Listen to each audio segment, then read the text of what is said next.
D, and today I want to talk about some negotiation tips that always come in handy. In particular, I'm going to be focusing on some negotiation tips for women. Typically, studies show that women are not great negotiators. I know, that's hard to believe. Being a mom, I negotiate all day long with my kids and for many other things, but it's been said that it doesn't come as naturally to us as typically our male counterparts. So today I want to focus a few tips on women in negotiation. Now, these tips, even though best used in business, can still be used in other areas of your life. So the first tip I want to focus on is that typically women don't negotiate at all about anything. And so I first want to encourage you that if you feel like maybe you're not getting the pay you need or the projects you want or something that's not working for you, to be willing to go in and talk with the powers that be about negotiating for something. First thing, you need to know what you want. Don't go in to negotiate for something and not have an answer. And also research it a bit. Find out if it's something that would be normal that you could negotiate or within the bounds or the money that someone would normally pay.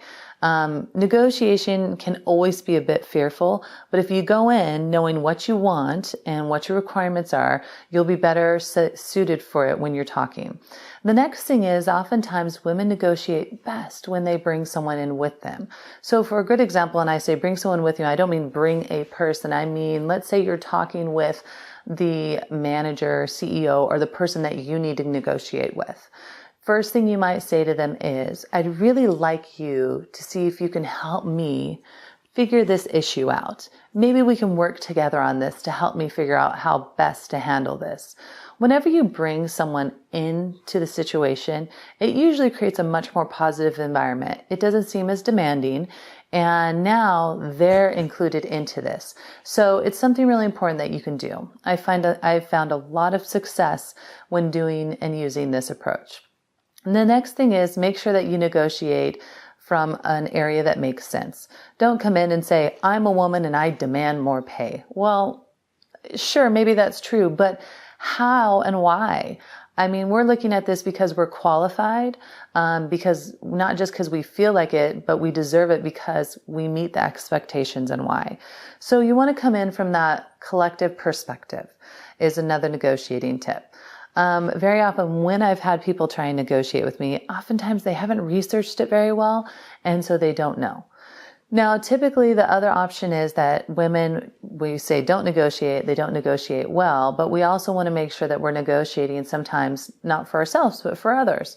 It's found that when women negotiate for others as well, they do very well. So maybe your purpose has something beyond just you. Sure, it may benefit you, but there also may be a bigger purpose behind this.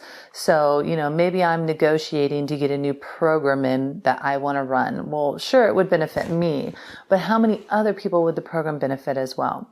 So these are a few tips. So first tip, when you go in, research. Make sure you know what you're going in to negotiate, why you're negotiating, and have a plan.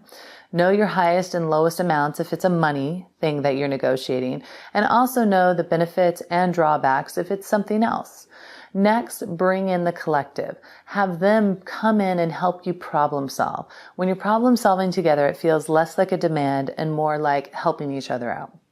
And next is attitude and behavior. When you come in, be confident, don't be demanding, and see how you can negotiate not only for yourself, but for others.